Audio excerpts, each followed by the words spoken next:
we're in our different situations in our workforce and all these things. So definitely, this is not to say anything negative about war, which of course is very negative. But we're talking about our own battles, and I hope nobody here is involved in any form of war or anything like that. However, life is also a battle. It is. So right now we're not about comparison, but we're talking about our own individual journey, but also in cooperation with others, of course.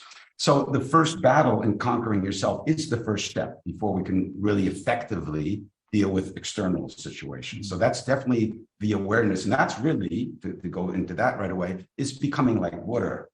And often people think of water as being weak, but water is actually the strongest element. In Kung Fu, we work with water, there we go, wind, earth, and fire.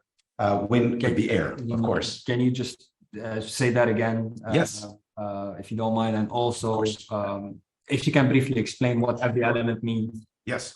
So I'll very briefly explain, because I didn't want to go too much detail about martial arts. We have soft internal styles and hard external styles. I respect all martial arts. It's not for me to say one is better than the other.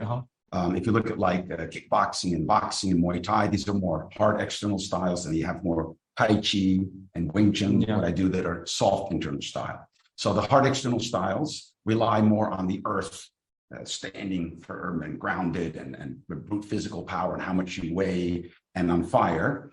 And if you look at like Tai Chi, it comes from calmness and relaxation. It's more the wind. Wind. Okay. Yes, Wing Chun involves actually, and actually way back, so did Tai Chi, but that's a different story. So the Wing Chun has all four of the elements. So the water is the fluid. It's actually the strongest element. Okay. I'll tell children, try to break water. You can't. And like you just nicely explained, it adapts to its environment. And wind is more the turning of the hip and the waist and the shoulders and the major joints. So if you see someone out in the park doing Tai Chi, I hope I won't move my hands. No, it's good. It's all, mainly water and wind. A more maybe macho way of explaining the water is you can compare it, as far as the body is concerned, is like the shock absorbers under your car. So when the car goes over the road, I'm looking at the screen, you guys over there. When it doesn't go bam, bam, bam over the road, although some cars may, but that's not a nice car. So it absorbs. It doesn't fight the road. It doesn't mean it gives into it, but it absorbs it. And then the wind, like I said, is moving. So you could say, as far as the mental, emotional side, water and wind are more the calm, relaxed, being less reactive and more responsive. And the earth and fire is, like I said, it's not moving. This is my being. That's the way it is. You'll see that in traffic a lot, at least in Holland. People could be very friendly. They actually are quite friendly. And then they get behind their steering wheels and honking earth and fire.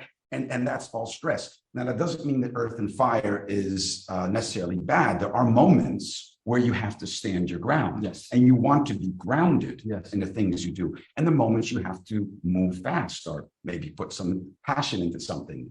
However, in general, you want to be more kind, compassionate, but it doesn't mean you allow people to walk over you. You still have the earth element present. So from what I'm hearing, the earth element is more about being assertive, standing your ground, defending yourself when needed.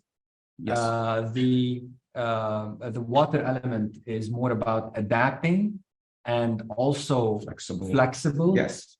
Looking for different perspectives, maybe as definitely well. Perspectives taking. Empathy, compassion.